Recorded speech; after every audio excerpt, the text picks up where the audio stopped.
Can you describe, Jacob Soboroff, your first visit inside one of these detention jails, the children that you saw, and how this changed your life? I'll never forget it, Amy, for the rest of my life. June 13th, 2018, Brownsville, Texas. I walked into a former Walmart, now called Casa Padre, ostensibly a shelter, and it was 250,000 square feet. There were approximately 1,500 migrant boys detained inside for approximately 22 hours a day.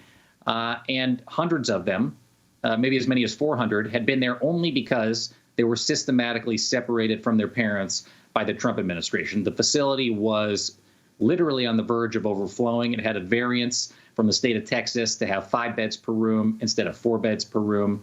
I walked around this facility on a tour with other journalists and officials from the government and from the shelter system itself.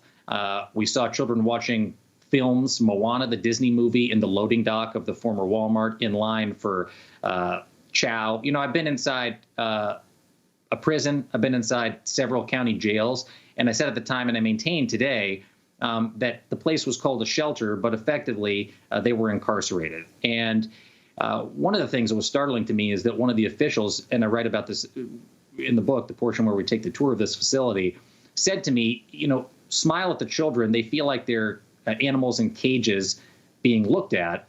And ironically, that wasn't the facility where I saw the cages. It was just days later, on Father's Day 2018, at the McAllen Border Patrol processing station, Ursula, it's known as, that I saw what Katie Miller at the time, told me was the epicenter of the policy.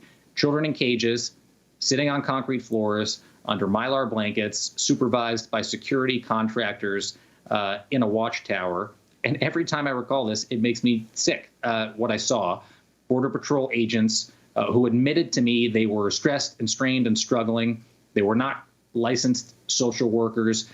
They could not touch the children. There were only 4 social workers in the facility for all of the children that were separated by the Trump administration. It was a disaster. It was we said this at the time. It's still true today. It was a man-made disaster by the Trump administration that was, according to one official from the government, the greatest human rights catastrophe of my lifetime, were the words that government official used.